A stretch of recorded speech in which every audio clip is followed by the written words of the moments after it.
अगली चीज है अपने पास applications of differentiations in physics. ठीक है, तो फिजिक्स में तीन ही एप्लीकेशन पढ़ेंगे अपने। पहला स्लोप, दूसरा मैक्सिमम एंड मिनिमा, तीसरा रेट ऑफ चेंज।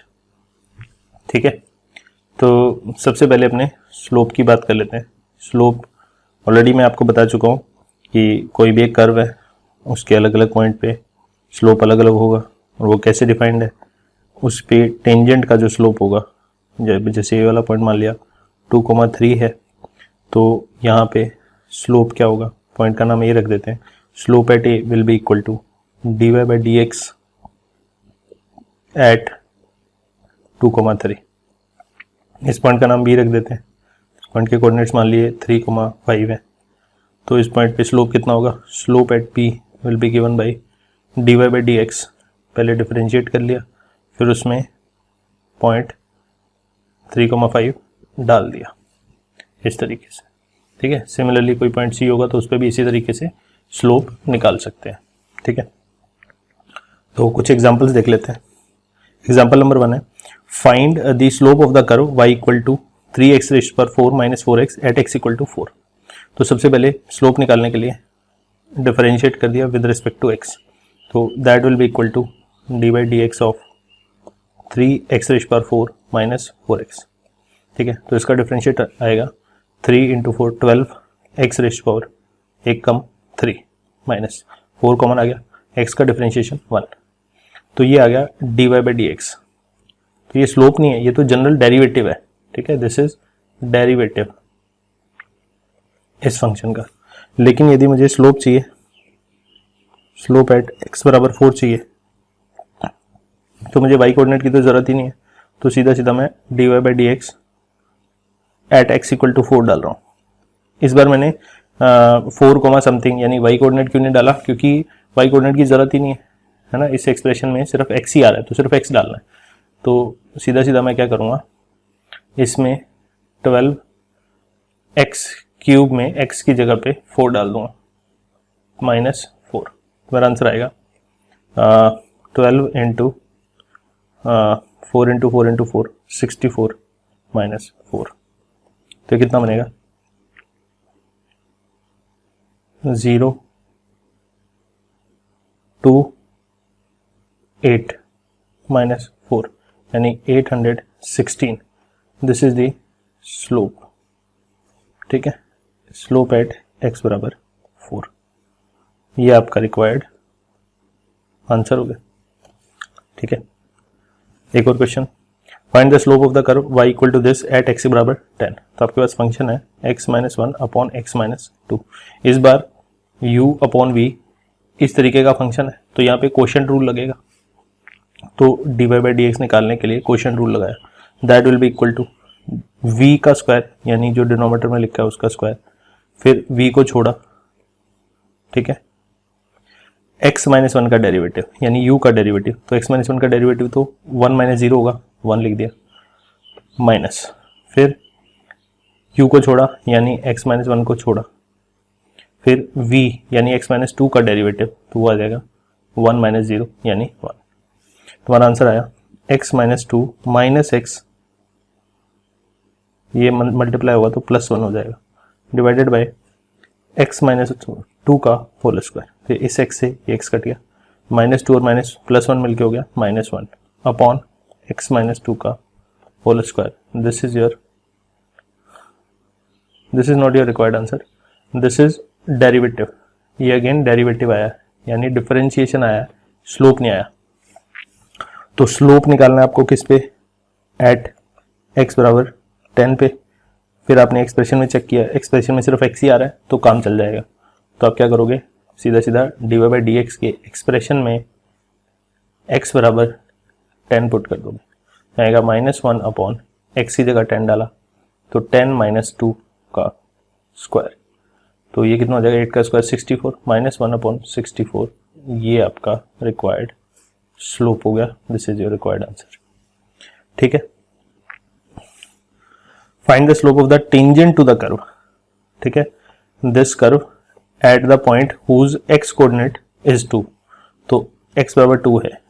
ठीक है, तो x बराबर 2 पे y पता नहीं कितना है, ठीक है, y की ज़रूरत पड़ेगी तभी y निकालेंगे, अगर y की ज़रूरत नहीं पड़ेगी तो y नहीं निकालेंगे, ठीक है। अगर y की ज़रूरत पड़ती तो x की जगह यहाँ पे 2 डाल देते तो y आ जाता अपने आप, ठीक है। ओरिजिनल कर्व जो दिया हुआ है उसकी इक्वेशन में x की जगह 2 डालोगे तो y मिल जाएगा। स्लोप ऑफ द टेंजेंट किस पे, x बराबर 2 पे, तो बेटा जो स्लोप ऑफ टेंजेंट होता है वही स्लोप ऑफ कर्व होता है ना। तो अगेन अपने को वही सेम चीज करनी है, dy बाई डी एक्स निकालना है, इसका x cube minus x plus 1 इसका डिफ्रेंशिएट कर दिया तो बचेगा 3x स्क्वायर माइनस 1 प्लस 0, ये तो इसका डेरिवेटिव आया। अब उसने बोला स्लोप चाहिए, slope at x equal to 2 चाहिए, तो आप क्या करो, dy बाई डी एक्स में x की जगह पे 2 डाल दो, x की जगह 2 डाला तो बनेगा 3 इंटू 4 माइनस 1, तो आंसर आया 11। This is your required answer, ठीक है। बहुत सिंपल है स्लोप निकालना, आई होप आपको आ गया होगा। 3 एग्जाम्पल काफ़ी हैं, फिर आगे बढ़ते हैं अपने। पहला एप्लीकेशन कंप्लीट हो गया स्लोप, ठीक है। दूसरा एप्लीकेशन है रेट ऑफ चेंज, ठीक है, रेट ऑफ चेंज की बात करना है, ठीक है। मान लिया मेरे पास 2 वेरिएबल्स हैं, एक y है और एक x है। y x पे डिपेंड कर रहा है, ठीक है। मेरे को बताया गया है y बराबर 3x स्क्वायर प्लस 1 ऐसे दिया गया, ठीक है। फॉर एग्जाम्पल, ऐसे एक एग्जाम्पल से समझा रहा हूं आपको। तो मुझे ये बताया गया है कि x is increasing at a rate of 3 metre पर सेकेंड। मान लिया x जो है वो मीटर में है, तो x में चेंज कितना आ रहा है, 3 मीटर पर सेकेंड, यानी 1 सेकेंड में 1 मीटर चेंज आ रहा है x के अंदर, यानी 2 सेकेंड में 6 मीटर चेंज आ जाएगा, 3 सेकेंड में 9 मीटर चेंज आ जाएगा, ठीक है। तो x में चेंज दिया हुआ है, तो x के इंक्रीज होने की रेट दे रखी है टाइम के साथ। तो बेसिकली आपको dx by D T 3 metre पर सेकेंड गिवन है, दिस इज गिवन, ठीक है। ये इस तरह से नहीं लिख के दिया गया, बट उसने लैंग्वेज में बोला x is increasing at a rate of 3 metre पर सेकेंड, तो आपने बोला dx बाई डी टी का वैल्यू दिया हुआ पक्का, ठीक है। तो उसने बोला find rate of increase of y, ठीक है। तो आपसे ये पूछा गया कि y किस रेट से बढ़ रहा है, तो मैं क्या करूंगा, इस बार ये जो मेरे पास ओरिजिनल एक्सप्रेशन दिया गया है, ठीक है, मुझे dx बाई डी टी का वैल्यू गिवन है और dy बाई डी टी का वैल्यू पूछा गया है, तो मैं क्या करूंगा, dx बाई डी टी और dy बाई डी टी में एक रिलेशन निकालूंगा। वो कैसे आएगा, वो इस वाले एक्सप्रेशन को डिफरेंशिएट करके आएगा, ठीक है। मैं अलग कलर से लिख देता हूं, differentiate with respect to t, time के साथ दोनों को डिफरेंशिएट कर दिया, तो मेरे पास आएगा D by D T of Y LHS में, RHS में आएगा D by D T of 3x square plus 1, ठीक है। दोनों तरफ डिफरेंशिएट किया तो LHS में आया D Y by D T, और RHS में डिस्ट्रीब्यूशन कर दो पहले, तो 3x स्क्वायर का करेंगे तो 3 इंटू 2 मिल के 6 x, ठीक है। वेरिएबल हमारा t है, तो t के रिस्पेक्ट में नहीं हुआ है, इसका मतलब जो x है उसका फर्दर डिफरेंशिएट करना पड़ेगा, ठीक है। x का डिफरेंशिएट होगा dx by D T plus 1 का differentiate with respect to t 0 ही होगा। तो अब अपने पास ये जो रिलेशन आया, ये dy बाई डी टी और dx बाई डी टी दोनों के बीच में एक रिलेशन आ गया, ठीक है। तो आपसे क्वेश्चन में क्या पूछा, find rate of increase of y, ठीक है, सिर्फ ये पूछा। तो आपका आंसर हुआ 6x की जगह पे कुछ नहीं डालना क्योंकि वो दिया नहीं गया है, x dot dx by D T की वैल्यू आपको दे रखी है 3 मीटर पर सेकेंड इंटू 3, तो आपका आंसर आएगा 6 इंटू 3 18x मीटर पर सेकेंड। मतलब एक बार मान लेते हैं कि y भी मीटर में ही है, एक बार के लिए ऐसे ही मान लिया जो भी y का यूनिट होगा यहाँ पे वो आएगा, अभी के लिए मान लिया कि y का यूनिट भी मीटर में ही है, ठीक है। अच्छा, तो ये वेरिएबल क्यों आ गया, ये कांस्टेंट क्यों नहीं आया, क्योंकि एक्स पे डिपेंड कर रहा है वो, यानी कि हर अलग अलग पॉइंट पे रेट ऑफ इंक्रीज अलग अलग होगा। एक पॉइंट पे रेट ऑफ इंक्रीज कुछ होगा, दूसरे पॉइंट पे कुछ होगा। यानी कि जब x का वैल्यू 1 था उस समय रेट ऑफ इंक्रीज 18 हो जाता, जब x का वैल्यू 2 होगा उस समय रेट ऑफ इंक्रीज 18 इंटू 2 36 हो जाएगा। इस तरीके से अलग अलग x पे रेट ऑफ इंक्रीज अलग अलग होगा। तो क्वेश्चन पूछने वाला हमेशा आपसे स्पेसिफाई करेगा कि किस x की वैल्यू पे रेट ऑफ चेंज पूछा जा रहा है। ठीक है, मैं आपको एक चीज और समझाता हूं कि ऐसा हो क्यों रहा है, कि रेट ऑफ चेंज अलग अलग आ क्यों रहा है। एक दूसरे एग्जांपल से समझाता हूं। मान लिया मेरे पास एक सर्कल है, ठीक है, इसका कुछ रेडियस है मान लिया r, ठीक है, तो इसका जो एरिया आएगा वो कितना आएगा, पाई r स्क्वायर। ठीक है, अब मैंने बोला कि इस सर्कल का radius is increasing at 5 metre पर सेकेंड। ठीक है, इसका रेडियस 5 मीटर पर सेकेंड की रेट से चेंज हो रहा है। ठीक है, यानी कि 1 सेकेंड में 5 मीटर बढ़ जाता है, यानी 2 सेकेंड में 10 मीटर बढ़ जाएगा, 3 सेकेंड में 15 मीटर बढ़ जाएगा, इस तरीके से चल रहा है। ठीक है, तो अब क्लियरली अगर रेडियस बढ़ रहा है तो पक्का एरिया भी बढ़ेगा, है ना। तो मैं आपको दो अलग अलग केस बना के समझाता हूं। मान लिया इस समय r का वैल्यू 1 है, 1 मीटर है। ठीक है, अच्छा एक सेकेंड, थोड़ा सर्कल बड़ा बनाते हैं। मान लिया r का वैल्यू यहाँ पे 1 मीटर है। ठीक है, और यहाँ पे थोड़ी देर बाद जब सर्कल का रेडियस बड़ा हो रहा है, थोड़ी देर बाद r का वैल्यू 2 मीटर भी हुआ होगा कभी ना कभी। ठीक है, किसी टाइम पे, अपने को नहीं पता किस टाइम पे, ऐसे ही बोल रहा हूँ। ठीक है, तो किसी टाइम पे 1 मीटर था, किसी टाइम पे 2 मीटर था। अभी भी रेडियस के बढ़ने का रेट यहाँ पे भी कितना था, 5 मीटर पर सेकेंड ही था। यहाँ पे भी रेडियस के बढ़ने का रेट 5 मीटर पर सेकेंड ही था। अच्छा, अब ये सोचो कि मान लिया 1 सेकेंड बाद इसका रेडियस बढ़ के 6 मीटर हो गया। ठीक है, मान लिया इसका रेडियस बढ़ के इसके 1 सेकेंड बाद, इसके जस्ट 1 सेकेंड बाद अभी मान लिया रेडियस 5 मीटर बढ़ जाएगा, तो रेडियस 6 मीटर हो गया। ठीक है, और यहाँ पे इस जगह पे आप सोचना कि जो भी ये बनेगा, ठीक है, मान लिया कि इसका रेडियस बढ़ के 7 मीटर हो गया। ठीक है, अब आप सोचो कि ये जो एरिया है ये उस समय बढ़ा जब रेडियस 1 मीटर थी। 1 मीटर जब रेडियस थी तो 1 सेकेंड में इतना एरिया बढ़ा, ये जो शेडेड पोर्शन है। ठीक है, लेकिन रेडियस जब 2 मीटर थी तो 1 सेकेंड में इतना एरिया बढ़ा। अब कोई भी बच्चा इसको देख के क्लियरली ये बता सकता है कि ये वाला जो एरिया है इसको A2 बोल देते हैं, ये जो एरिया है इसका नाम A1 बोल देते हैं। तो क्लियरली मेरे को दिख रहा होगा कि A2 का वैल्यू ज़्यादा है ना, जो A2 है वो बड़ा है A1 से, ये मैं तो देख के पता चल रहा है। सही बात है। तो इसका मतलब क्या हुआ कि जब रेडियस 2 मीटर थी उस समय 1 सेकेंड में एरिया ज़्यादा बढ़ा, और जब रेडियस 1 मीटर थी तो 1 सेकेंड में एरिया कम बढ़ा। सिमिलरली जब रेडियस 100 मीटर हो जाएगी तो 1 सेकेंड में एरिया और ज़्यादा बढ़ जाएगा। मतलब जब सर्कल बहुत बड़ा सा हो जाएगा तो 1 सेकेंड बाद 5 मीटर रेडियस बढ़ेगी तो जो एरिया आएगा वो एरिया पक्का इस वाले एरिया से तो ज़्यादा ही आएगा, A1 से, A2 से भी ज़्यादा आएगा, है ना। ये बात समझ पा रहे हो। अगर इतनी बात समझ आ गई है तो आप समझ जाओगे कि हर अलग अलग मोमेंट पे एरिया के बढ़ने का रेट अलग है, even though radius same rate से बढ़ रहा है ना। रेडियस सेम रेट से बढ़ रहा है फिर भी एरिया अलग अलग रेट से बढ़ रहा होगा, अलग अलग समय पे अलग अलग रेडियस।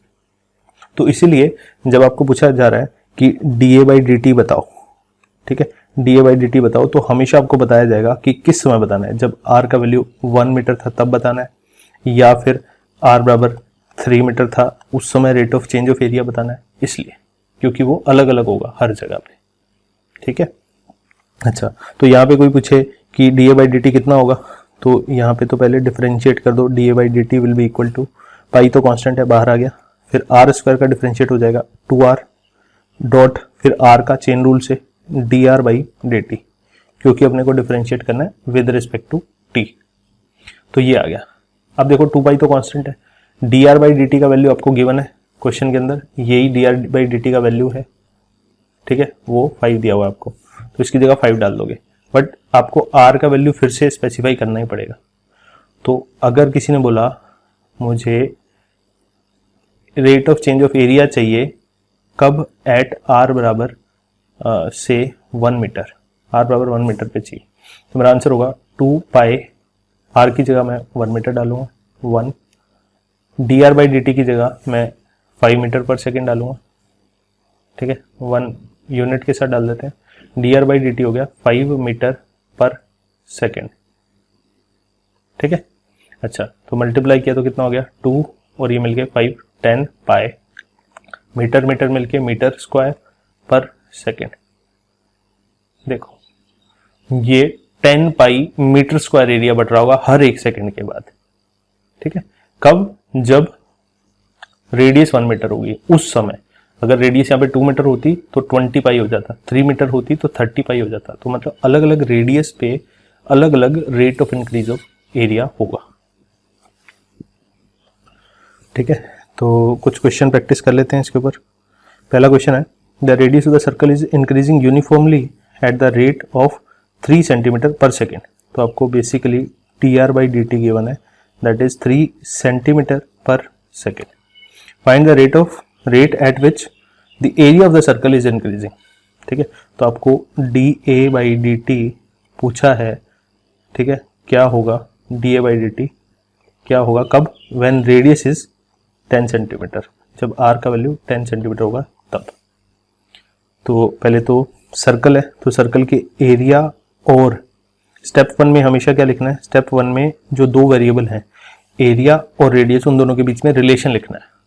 तो अपने को पता है सर्कल के लिए उसकी रेडियस और उसके एरिया के बीच में रिलेशन होता है a बराबर पाई r स्क्वायर। तो सबसे पहले ये लिखा, फिर अपने को dr बाई dt और dA बाई dt दोनों लाने हैं, तो दोनों तरफ t के रिस्पेक्ट में डिफरेंशिएट कर दो। स्टेप 2 में क्या करेंगे, differentiate with respect to time यानी t। तो लेफ्ट हैंड साइड पे आएगा dA by dt, right hand side में पाई तो बाहर आ जाएगा, d by dt of r square, ठीक है, ये आएगा 2r, तो बचेगा 2 पाई r, फिर r का डिफरेंशिएट चेन रूल से dr by dt with respect to t करना है इसलिए, तो लेफ्ट हैंड साइड पे आ गया dA बाई dt।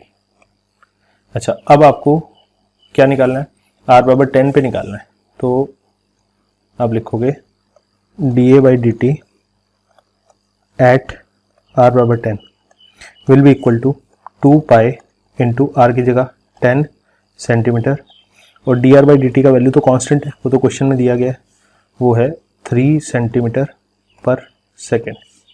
तो मल्टीप्लाई किया 10 इंटू 2 20 और 3 20 इंटू 3 60, 60 पाई, और यूनिट कितना हो जाएगा, सेंटीमीटर सेंटीमीटर मिलके सेंटीमीटर स्क्वायर पर सेकेंड।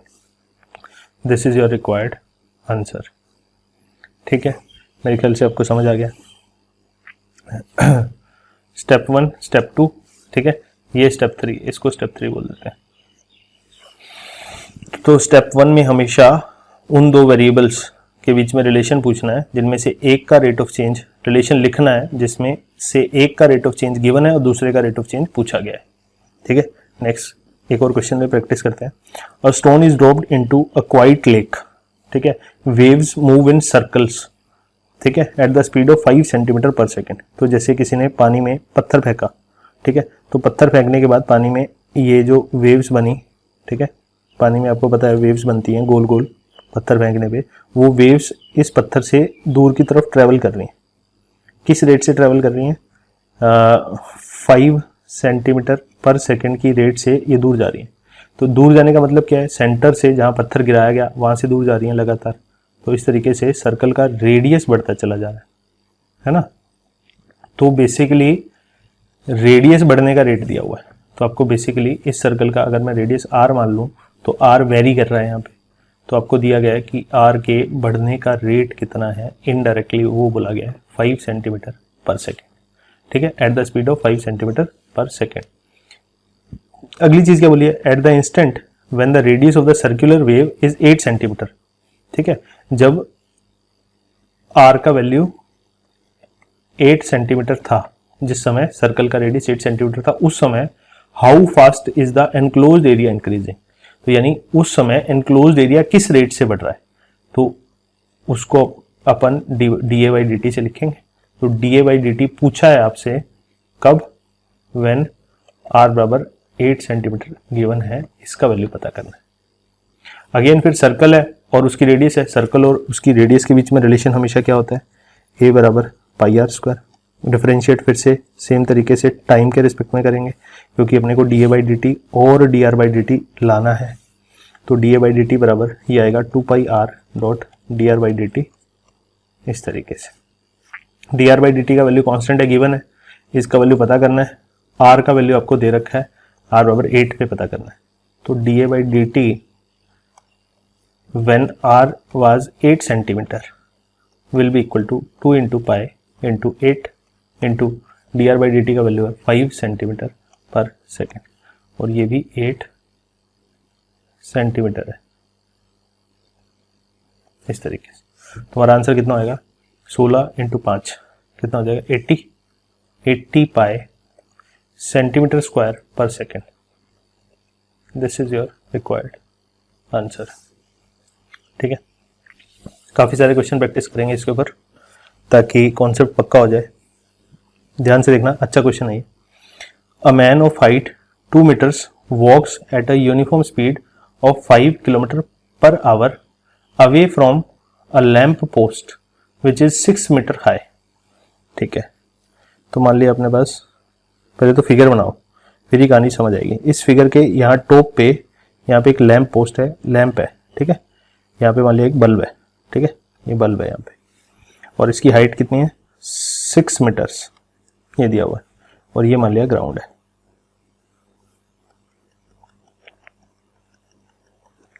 ठीक है। यहाँ पे एक आदमी है,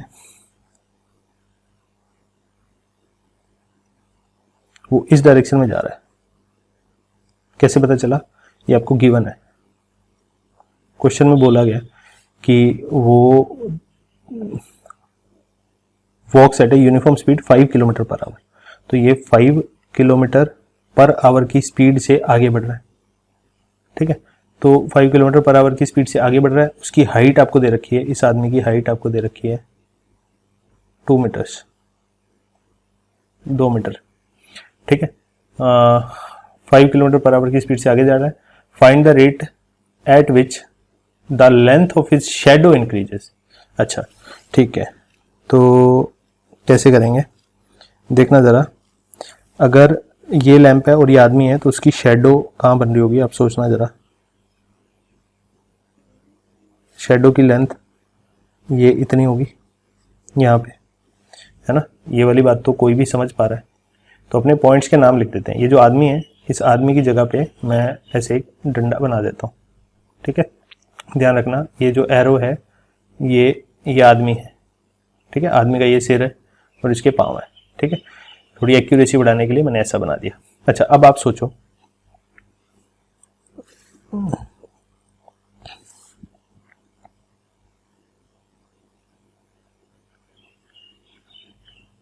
ऐसे थोड़ा सुंदर बनाने के लिए, ठीक है। ये 90 डिग्री अपने को पता है वर्टिकल है, और ये भी 90 डिग्री है, ये भी अपने को पता है, आदमी भी वर्टिकली खड़ा है, ठीक है।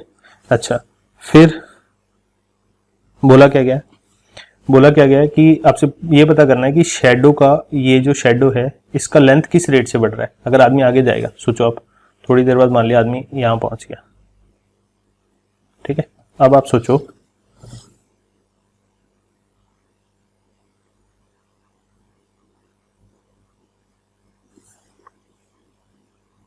क्या शैडो का लेंथ बड़ा होगा? बिल्कुल होगा पहले से। अगर आदमी थोड़ा और आगे चला जाएगा, मान लिया ये आदमी यहां पहुंच गया, तो इसकी शैडो की लेंथ और बढ़ जाएगी, अब सोच के देखो, ये जो शेडो है इसका लेंथ और बढ़ गया, तो आदमी जितना दूर जाएगा उतना ही शेडो का लेंथ बढ़ता जाएगा। तो उसने बोला किस रेट से शेडो का लेंथ बढ़ रहा है, ये आपको बताना है यहाँ पे, ठीक है। तो वो किस तरीके से अपने करेंगे, यहां से देखना आप, ठीक है। तो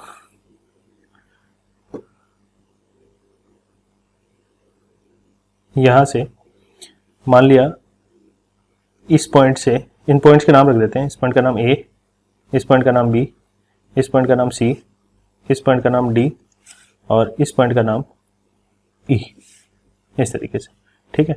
तो ए बी जो डिस्टेंस है ये बढ़ रही है, इसको x बोल दिया एक बार के लिए, क्यों? क्योंकि ए बी डिस्टेंस जो है, आप ध्यान से देखना इस फिगर में, जो ए बी डिस्टेंस है वो ही आदमी के आगे बढ़ने से बढ़ेगी, क्योंकि अगर आदमी 5 किलोमीटर पर आवर से आगे बढ़ रहा है तो x भी 5 किलोमीटर पर आवर की रेट से बढ़ रहा होगा, ए और बी के बीच का डिस्टेंस। तो इसका मतलब बेसिकली आपको dx/dt जो है वो गिवन है, कितना गिवन है, 5 किलोमीटर पर आवर, ठीक है। x के बढ़ने का रेट क्या है, 5 किलोमीटर पर आवर, ये गिवन है, ठीक है। अब आपको निकालना क्या है कि BC के बढ़ने का रेट क्या है, तो जिसके बढ़ने का रेट निकालना है उसको दूसरा वेरिएबल यानी उसको y मान लो, ठीक है। जो पता है जिसके बढ़ने का रेट उसको एक वेरिएबल मान लो, जिसके बढ़ने का रेट पता करना है उसको दूसरा वेरिएबल। तो जिसका पता है उसको जनरली x, जिसका निकालना है उसको जनरली y मानते हैं हम, ठीक है। तो अच्छा, अपने को निकालना क्या है, अपने को निकालना है dy/dt, ये कितना होगा, क्लियर है।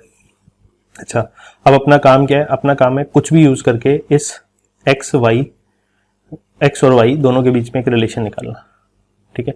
तो क्या मैं यहां से एक रिलेशन निकाल सकता हूं, सोचना जरा। मुझे ये दिख रहा है कि triangle ACE is similar to triangle BCD। आप सोचना, ये वाला ट्राइंगल ACE ये जो बड़ा वाला ट्राइंगल है और BCD ये वाला ट्राइंगल, ये दोनों ट्राइंगल सिमिलर हैं, अपने को दिख रहे हैं। अगर ये दोनों ट्राइंगल सिमिलर हैं तो इसका मतलब है कि सिमिलर ट्राइंगल की कॉरस्पॉन्डिंग साइड्स का रेशियो बराबर होता है ना। तो क्या मैं यहां से ये बोल सकता हूँ, है ना, 10th क्लास में एक थ्योरम पढ़ी थी, corresponding sides of two similar triangles are proportional to each other, है ना। प्रोपोर्शनल मतलब सेम रेशियो में होती हैं। तो अगर मैं बोलूं कि BD/AE, तो यहां से मैंने क्या बोला, BD/AE, ठीक है। BD के करस्पॉन्डिंग AE साइड आएगी, BC के करस्पॉन्डिंग बड़े वाले ट्राइंगल में AC आएगी, तो will be equal to BC/AC। क्या मैं ऐसा लिख सकता हूँ, बिल्कुल लिख सकता हूँ, है ना। तो यहां से BD का वैल्यू कितना गिवन है आपको, 2 गिवन है, यहाँ डाल दिया 2।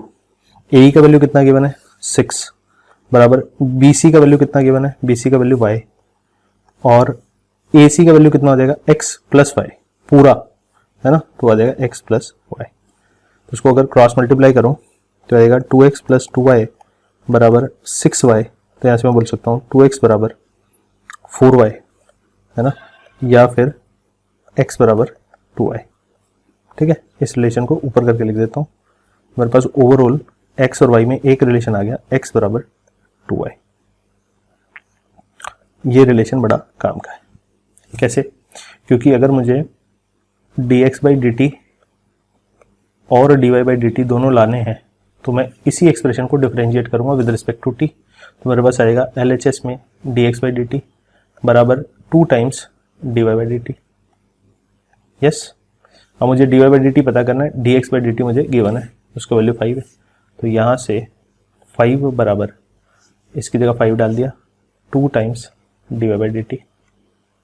यस, तो यहाँ से थोड़ा ऊपर करके लिख देते हैं, सीधा सीधा dy/dt बराबर 5/2 किलोमीटर पर आवर, ठीक है।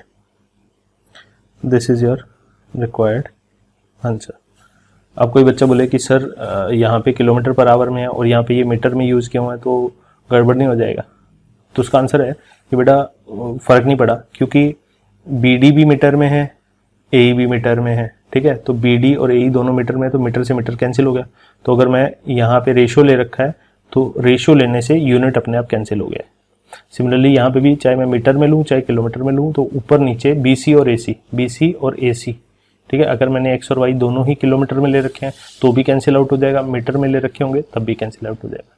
तो अपने आप आंसर किलोमीटर पर आवर में ही आएगा, ठीक है। मेरे ख्याल से आपको बात समझ आ गई है।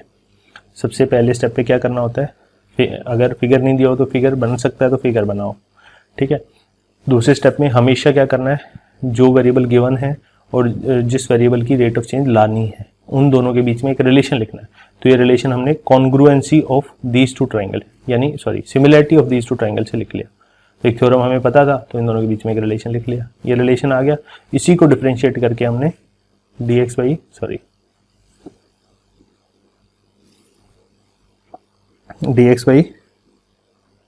dt लिखा है यहाँ पे और dy by dt निकाल लिया, ठीक है। तो इन दोनों के बीच में रिलेशन आ गया, dx by dt पता था, वहां से dy by dt आ गया। और यही dy by dt ही क्या बता रहा है कि किस रेट से शैडो का लेंथ बढ़ रहा है, ठीक है। A ladder 5 metres long is leaning against a wall. तो सबसे पहले फिगर बनाओ, चलो साइड में बना देता हूँ, इधर ही बनाते हैं, ठीक है। ये मान लिया वॉल है, ये मान लिया ग्राउंड है, ठीक है। इस ग्राउंड पे एक लैडर है, वो ऐसे लीनिंग है, ठीक है। इस लैडर के पॉइंट्स का नाम A B रख देते हैं, A B एक लैडर है, ठीक है। The bottom of the ladder is pulled along the ground away from the wall. तो इस वाले पॉइंट को खींचा जा रहा है, पुल किया जा रहा है, किस डायरेक्शन में, इस डायरेक्शन में, ठीक है। Eight a rate of 2 centimetre per second. तो ये 2 सेंटीमीटर पर सेकेंड की स्पीड से आगे जा रहा है। इसका मतलब कि अगर मैं इस पॉइंट का नाम C रख दूं तो ये जो डिस्टेंस है इसके बढ़ने का रेट दिया हुआ है, तो जिसके बढ़ने का रेट दिया होता है उसको x मान लेते हैं। तो आपको बेसिकली गिवन क्या है, dx by dt is equal to 2 centimetre per second, ये आपको दे दिया गया है। पूछा क्या जा रहा है, how fast is it's height on the wall decreasing when the foot of the ladder is 4 centimetre away, ठीक है।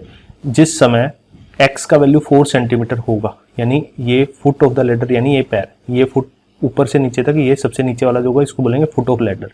ये वॉल से जब 4 सेंटीमीटर की 4 मीटर की डिस्टेंस पे है, यानी कि व्हेन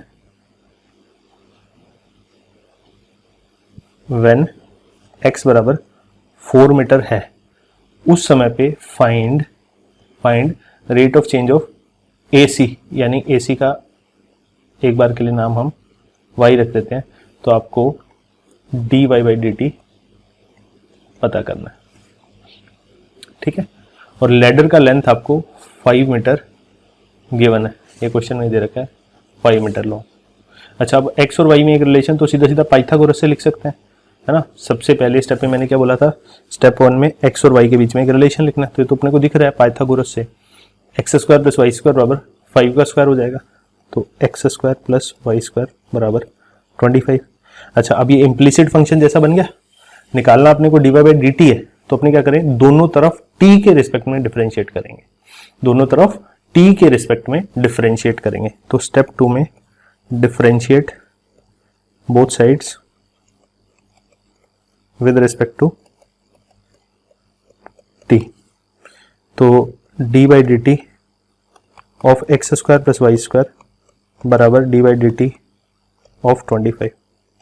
तो आ जाएगा 2x, पहले x स्क्वायर का किया, फिर x का करेंगे विद रिस्पेक्ट टू t, तो dx by dt plus y का y स्क्वायर का 2y, फिर y का dy by dt बराबर 0, ठीक है।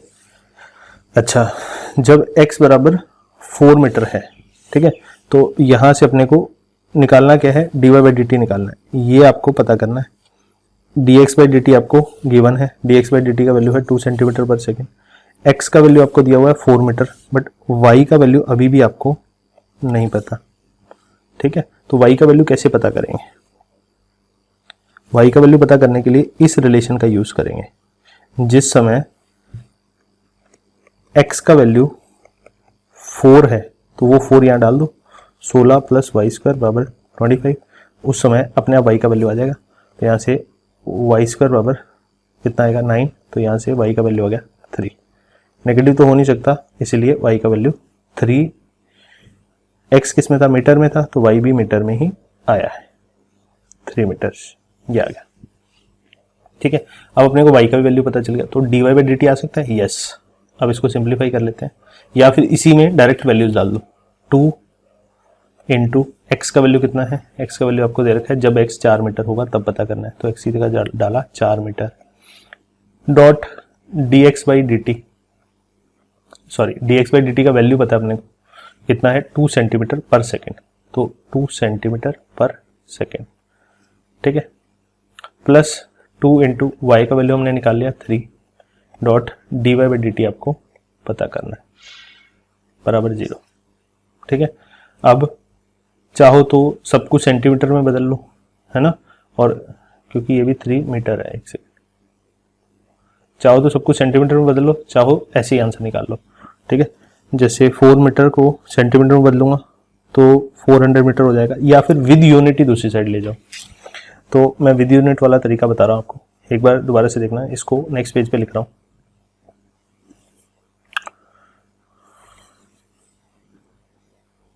2 इंटू 4 मीटर इंटू कितना था, 2 सेंटीमीटर पर सेकेंड, प्लस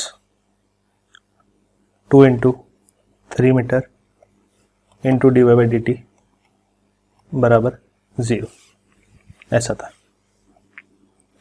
ठीक है, तो मेरे पास आया D Y by D t वाला टर्म यहाँ पे लिखा हुआ है 6 metre into d Y by D t, ये वाला टर्म बराबर, ये पूरा कितना बन जाएगा, 4 8 16 16 मीटर, ये वाला metre into centimetre divided by second, तो विद यूनिट लिखना है। अब D Y by D T will be equal to 16 metre into centimetre per second divided by 6 metre, 6 metre.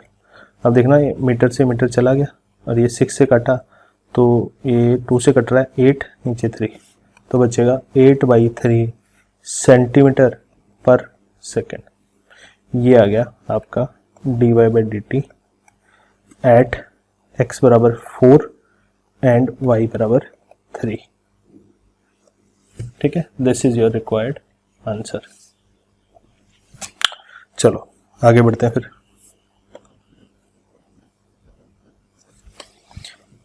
A balloon which always remains spherical on inflation, मतलब एक balloon को फुलाया जाए तो हमेशा वो स्फेरिकल शेप का रहता है, ये मान के चलना अपने को, स्फीयर की फॉर्म में रहता है।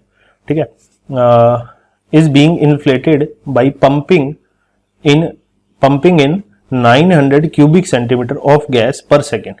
ठीक है, तो मतलब बेसिकली उसके अंदर 900 सेंटीमीटर क्यूब पर सेकंड की रेट से गैस भरा जा रहा है, तो यानी इतना गैस का वॉल्यूम अंदर बढ़ा जा रहा है, इसका मतलब ये वॉल्यूम के बढ़ने का रेट हो गया। ठीक है, अगर पहले गुब्बारे का वॉल्यूम इतना था और उसमें मैंने 1 सेकंड बाद चेक किया तो उसके अंदर मैंने यहाँ पे 900 सेंटीमीटर क्यूब उसका वॉल्यूम बढ़ा दिया, क्योंकि मैंने इतना गैस अंदर भर दिया, तो जितना गैस भर दिया उतने से ही उसका वॉल्यूम बढ़ जाएगा 1 सेकंड बाद। ठीक है, बात समझ आ गई? तो इसलिए ये वॉल्यूम के बढ़ने का रेट है। अच्छा, क्वेश्चन देखिए पहचानना है पहले, तो ये गिवन है आपको, पूछा गया find the rate at which the radius of the balloon increases. ठीक है, व्हेन रेडियस इज 15 सेंटीमीटर, तो अपने को D R by D T पूछा है, कब, एट आर बराबर 15 सेंटीमीटर पे। ठीक है, तो मैंने बोला अपने को सबसे पहला काम क्या होता है, वी और आर के बीच में रिलेशन लिखना, तो V और R के बीच में रिलेशन लिखते हैं हम स्टेप 1 में। तो कैसे लिखेंगे वाला relation, volume of A sphere और उसकी रेडियस में क्या रिलेशन होता है, एक स्फीयर का वॉल्यूम होता है 4/3 पाई आर क्यूब, ये रिलेशन आ गया। अब करना क्या, dV बाई डी टी और dR बाई डी टी लाना है, तो दोनों तरफ डिफ्रेंशिएट करना है स्टेप 2 में विद रिस्पेक्ट टू t, तो मैं सीधा सीधा लिख रहा हूँ, आएगा dV by D t is equal to ये 4/3 तो एज इट इज रहेगा, इसका डिफरेंशिएशन होगा 3r², फिर r का होगा डॉट dr/dt चेन रूल से, ठीक है। तो ये 3 से 3 कट गया, तो मेरे पास बचा 4πr² डॉट dr/dt। ये हो गया वॉल्यूम के बढ़ने का रेट। अब मुझको dy/dt गिवन है, ठीक है, dr/dt पता करना है, ये पता करना है एट r बराबर 15, तो r का वैल्यू भी आपको गिवन है, ठीक है। तो अब आप यहां से निकाल सकते हो, ठीक है। मैं निकाल के दिखाता हूं कैसे निकालेंगे। सबसे पहले dr/dt को सिंप्लीफाई करके दूसरी साइड ले आए, तो आएगा dr/dt बराबर dv/dt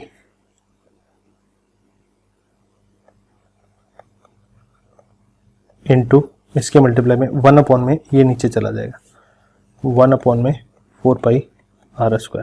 ये तो अपने को dr/dt कब चाहिए, एट r बराबर 15 सेंटीमीटर पे चाहिए। तो dv/dt का वैल्यू तो आपको क्वेश्चन में गिवन है, सीधा सीधा 900 cc, तो ये तो डाल दिया 900 सेंटीमीटर क्यूब पर सेकेंड, विद यूनिट डालना है, ध्यान रखना। 1/4πr², r कितना है 15 सेंटीमीटर, 15 सेंटीमीटर का 15 का स्क्वायर होता है 225, याद होना चाहिए, और यूनिट आएगा सेंटीमीटर स्क्वायर। अब देखना ये सेंटीमीटर स्क्वायर से 2 सेंटीमीटर कट के ऊपर बचा 1 सेंटीमीटर। अच्छा 225 का 4 से मल्टीप्लाई करें तो कितना आएगा, 900 ही आएगा। तो ये 900 बना और इस 900 से कट गया, तो मेरे पास बचा 1/π सेंटीमीटर स्क्वायर, तो कट गया, बचेगा 1 सेंटीमीटर और नीचे 1 सेकेंड।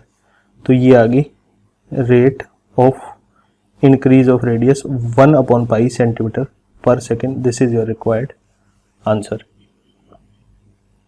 ठीक है। वेरी इजी, सारे क्वेश्चन सिमिलर टाइप के हैं।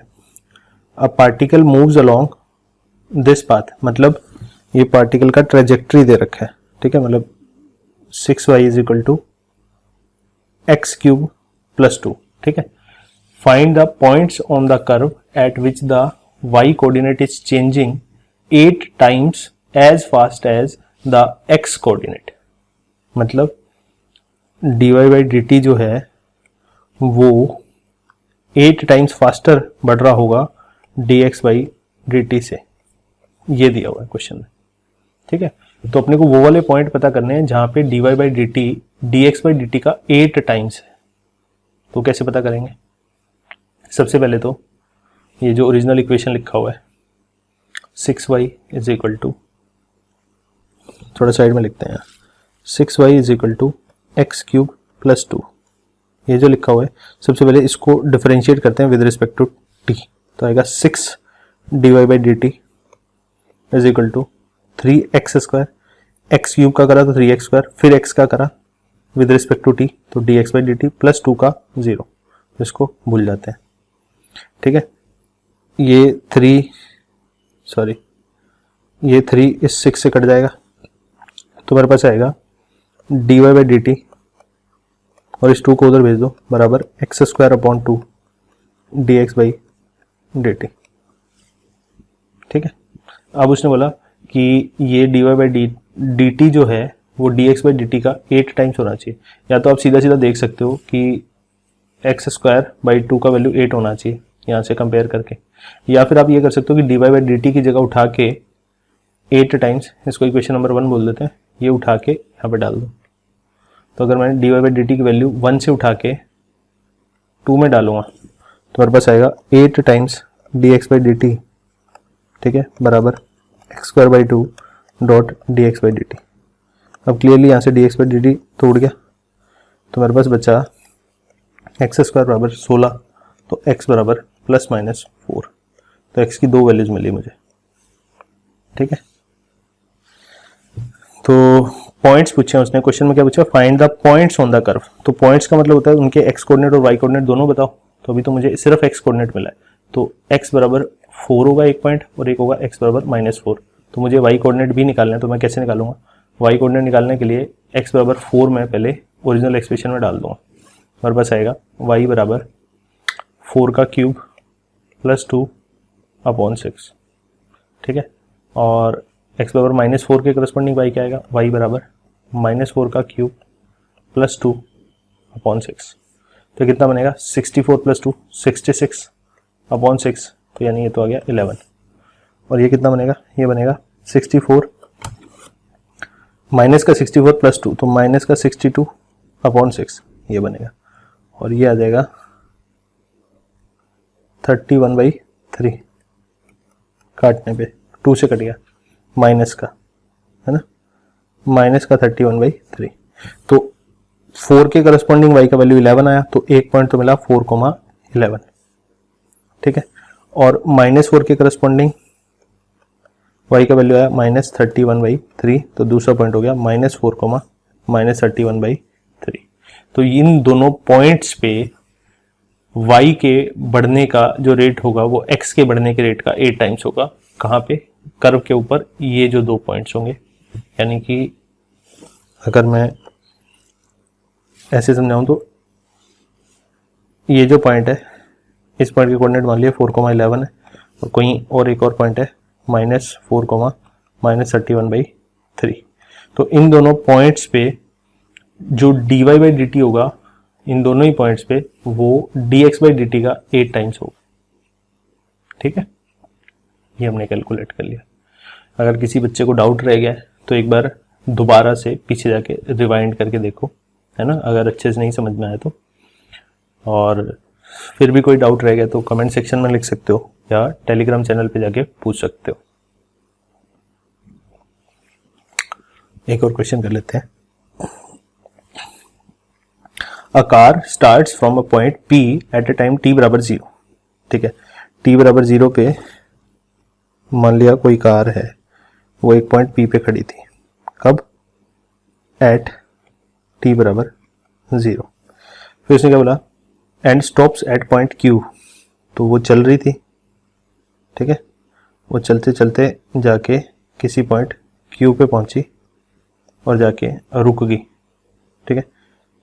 टेढ़ा बन गया, सीधा बनाते हैं, ठीक है। इस पॉइंट Q पे जाके रुक गई। रुकने का मतलब क्या हुआ, उसकी जो स्पीड थी वो 0 हो गई, ठीक है। स्पीड या v से मतलब वेलोसिटी होता है, बस स्पीड है ये, ध्यान रखना। अच्छा, the distance x in metres covered by it in t seconds given by this. तो मतलब t सेकेंड में जितनी डिस्टेंस ट्रेवल करता है वो ऐसे दी जाती है, ठीक है। यानी अगर 1 सेकंड में डिस्टेंस ट्रेवल लिखनी हो तो x, t की जगह 1 डालो, x का वैल्यू आ जाएगा। 2 डालोगे तो 2 सेकंड में ट्रेवल की गई डिस्टेंस x आ जाएगी, है ना। जितने भी सेकंड में आपको डिस्टेंस ट्रेवल चाहिए वो टाइम का वैल्यू यहाँ पे डाल दो। अच्छा, फिर आपसे पूछा क्या गया, यानी ये जो डिस्टेंस है ये x है और ये वेरिएबल है, ठीक है। अपने को नहीं पता x का वैल्यू कितना है अभी, क्योंकि अलग अलग टाइम पे अलग अलग होगा। उसने बोला Q पे स्टॉप करता है, पर ये नहीं बताया किस टाइम पे स्टॉप करता है। अगर किस टाइम पे स्टॉप करता है तो अपने सीधा सीधा बोलते हैं कि P और Q के बीच का डिस्टेंस क्या है ना। X तो वेरिएबल है। अच्छा, find time taken by it to reach Q, तो वही T का वैल्यू पता चल जाए तो सीधा सीधा X का वैल्यू आ जाएगा। Also find the distance between P and Q, ठीक है। तो इस बात का यूज करेंगे हम कैसे। अच्छा, अपने को सबसे पहले देखो क्या दिया गया, x बराबर T square into 2 minus T upon 2। पहले तो इस टी स्क्वायर को अंदर मल्टीप्लाई करो दोनों के साथ, एक बार इसके साथ फिर एक बार इसके साथ, तो आएगा 2t square minus T cube upon 2, ये आया x, ठीक है। अपने को Q पॉइंट के बारे में एक ही इंफॉर्मेशन है कि Q पे जाके वो रुका है, तो रुकने का मतलब वहां पे स्पीड का वैल्यू 0 है। तो स्पीड का वैल्यू, v का वैल्यू कैसे निकालते हैं, ये अगर आपको नहीं पता तो काइनेमेटिक्स में आगे चल के पढ़ाया जाएगा। v बराबर dx/dt होता है, ठीक है। तो अभी के लिए अपने यहां से सीधा सीधा v का वैल्यू निकालते हैं, डिफरेंशिएट करके x को विद रिस्पेक्ट टू टाइम। तो वो कितना आएगा, यहां से 4t, तो t के रिस्पेक्ट में कर रहे हो तो t का 1 हो जाएगा, माइनस 3t स्क्वायर अपॉन 2, ये तो इतना हो गया 3t स्क्वायर, फिर t का विद रिस्पेक्ट टू t है तो 1 ही हो जाएगा, है ना। t का differentiate with respect to t 1 हो जाता है। अच्छा, तो ये आ गया वेलोसिटी। अब अपने को पता है कि टाइम का वैल्यू अपने को यहाँ पे नहीं पता पॉइंट क्यू पे, तो पॉइंट क्यू पे मान लिया टाइम का वैल्यू t है और मुझे ये पता है कि पॉइंट क्यू पे वेलोसिटी का वैल्यू 0 है। तो अगर मैं पॉइंट क्यू पे वेलोसिटी का वैल्यू डालूं तो पॉइंट क्यू का जो टाइम होगा वो आ जाएगा मेरे पास, है ना। इस समय का टाइम मैंने t मान लिया। अच्छा, तो मैंने क्या बोला, अगर मैं इस एक्सप्रेशन में v बराबर 4t minus 3t square upon 2 में अगर मैं वेलोसिटी की जगह पे 0 डाल दूं तो जो टाइम आएगा वो टाइम ये वाला होगा जो क्यू के ऊपर होगा, क्योंकि वेलोसिटी का वैल्यू यहीं पे 0 था। एक बार वेलोसिटी का वैल्यू तब 0 था जब उसने चलना शुरू किया, t बराबर 0 पे। आप देखो t का वैल्यू यहाँ 0 डालो तो x का वैल्यू भी 0 आ रहा है ना, और t का वैल्यू यहाँ 0 डालो, t बराबर 0 पे वेलोसिटी 0 आ रहा है। अच्छा, यहाँ से t अगर मैं कॉमन निकालूं तो मेरे पास बचेगा 4 माइनस 3/2 t। तो ये t बराबर 0 हो जाए तो भी इन दोनों का प्रोडक्ट 0 हो जाएगा। ये प्रोडक्ट 0 कब होगा, बेसिकली इसको मैं दूसरी साइड लिख देता हूँ। अब आपको t का वैल्यू पता करना है जिसके ऊपर ये प्रोडक्ट 0 हो रहा है। तो एक तो मैं t की वैल्यू 0 डाल दूँ तो ये पूरा 0 हो ही जाएगा, तो एक तो आंसर मिला t बराबर 0। दूसरा, अगर मैं t की जगह ऐसे कुछ डाल दूँ कि ये दोनों बराबर हो जाए, यानी कि 3t/2 को 4 के बराबर कर दूँ, यानी कि t का वैल्यू कितना हो जाए 8/3, t बराबर 8/3 सेकेंड। ठीक है, t बराबर 0 सेकेंड पे एक बार वेलोसिटी 0 आ रही थी और t बराबर 8/3 सेकेंड पे वेलोसिटी 0 थी। t बराबर 0 सेकेंड तो वही था जब उसने चलना शुरू किया था, तो एक तो इनिशियली वेलोसिटी 0 थी, फिर उसकी वेलोसिटी चेंज हुई और वापस से जाके कहाँ 0 हुई, q पे 0 हुई। तो q पे जो टाइम आएगा वो कितना हो जाएगा 8/3 सेकेंड। ठीक है, अब उसने पूछा था कि find the time taken by it to reach q, तो हमारा आंसर कितना होगा 8/3 सेकेंड। तो फर्स्ट पार्ट का तो आंसर हो गया 8/3 सेकेंड। दूसरा उसने पूछा also find distance between p and q। ठीक है, अलग कलर से लिखता हूं यहाँ पे। फर्स्ट पार्ट में टाइम का वैल्यू हो गया 8/3 सेकेंड्स। दूसरा distance between p and q तो x के बराबर ही हो जाएगा, तो मतलब मुझे ये बताना है कि t बराबर 8/3 सेकेंड में कितना डिस्टेंस ट्रेवल किया, t बराबर 8/3 सेकेंड्स में कितना डिस्टेंस ट्रेवल किया। तो सीधा सीधा t की जगह 8/3 डाल दूंगा तो वो जो वैल्यू आएगा वही pq आएगा। pq will be equal to x की जगह पे pq डाल दिया और t की जगह पे 8/3 डाल दिया। 8/3 का स्क्वायर इंटू 2 माइनस 8/3 इंटू 2। ठीक है, इसको सिंप्लीफाई कर लेते हैं। ये कितना आएगा 64/9 और ये बचेगा 2 से कटा 4, तो कितना बना 6 माइनस 2। ठीक है, 2 माइनस 4/3 तो ये बचेगा 2/3, तो बचेगा 128/27। ये आपका डिस्टेंस आ जाएगा मीटर्स में, PQ का डिस्टेंस। आई होप आपको बात समझ आ गई होगी। ठीक है, तो काफ़ी प्रैक्टिस कर लिया हमने किसके ऊपर, रेट ऑफ चेंज के ऊपर। अभी तक हमने दो चीज़ें पढ़ी एप्लीकेशन ऑफ डेरिवेटिव में। पहली चीज़ हमने स्लोप निकालनी सीखी, दूसरी हमने रेट ऑफ चेंज देखा। रेट ऑफ चेंज में हमने क्या देखा कि अपने पास दो वेरिएबल्स होंगे, ठीक है, उनमें से एक का रेट ऑफ चेंज गिवन होगा